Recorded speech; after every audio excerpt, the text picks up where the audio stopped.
My TikTok, I predicted Polyev would be doing a by-election in August. I predicted an election in August a while ago, but I wasn't sure. I thought it might have been the federal, but it's obviously Polyev, and that it will be ridiculously challenged.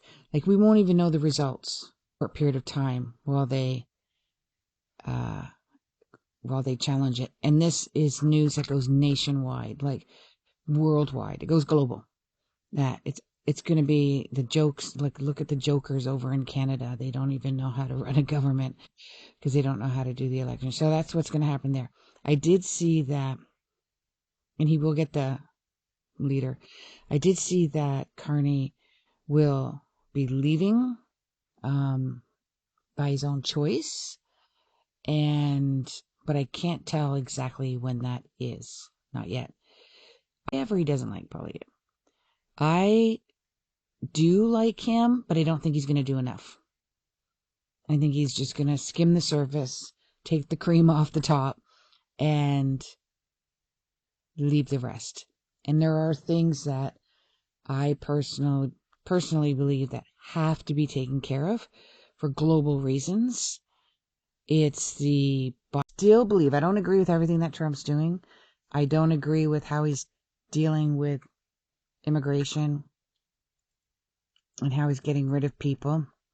And I don't think it's him. He's left ICE to do it, and ICE is just creating their own powerhouse, so they're taking advantage of their power, and it's not really being monitored by another part of the government, so I don't agree with that. But anyways, I agree with this guy that Canada will be begging, and I've always said this for a while, Canada will be begging for the United States to save them and to help them and to be there for them. And part of it will be kind of terrorism, control.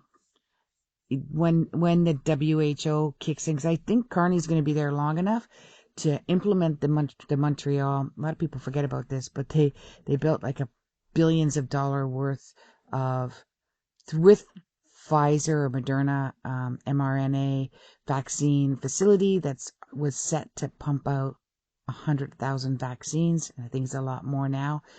Factory in Montreal.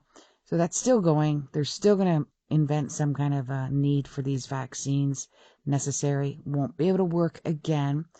And then the Lynch and Barber thing, I believe it's coming back in the forefront right now because they want them to be the poster child of, look what could happen to you Canadians if you don't listen to us, right? And I do believe there's another truckers thing that'll go global, worldwide, and that's when the states are going to come in and help us, save us. We're going to beg for it, really.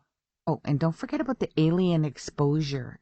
Okay, this is the thing that I got today too. So I watch a lot of alien exposure and things from like people like, oh my gosh, the one that I'm watching right now I found through Jordan Peterson, who's a psychiatrist in Canada that got world renowned for being a bad boy on social media, and the government took away his license. He's living in Florida now with his daughter. But anyways, he interviewed this guy who's literally a cancer virologist, not viral because that's not cancer, but immunologist. Anyways, he's got like 5, 6, 7, 8, 9, 10 degrees. He's got over 300 papers that are published, which is quite unknown, and he's got about 6 to 8 patents. Anyways, real scholar type guy, talking about aliens. Literally, the government's going to him and saying, can you help us? We don't understand what's happening to some of our people. And he's being sent things from all over the world where there are crash sites. He's being sent material to test, like rigorously test, right down to the nanoparticle. Anyways, he doesn't believe in God anymore. And I'm listening to this, but he does believe that there's big higher powers and much more intelligent than we are. And I started thinking about, I do believe that there's higher, bigger powers out there that we might be afraid of. We don't need to be afraid of, but people will create, frenzy about being afraid of them when it's disclosed, which will be soon. But I also believe that they don't even know who made them. or what made them, or what higher power is beyond who they are. Ugh, so many layers. I love it.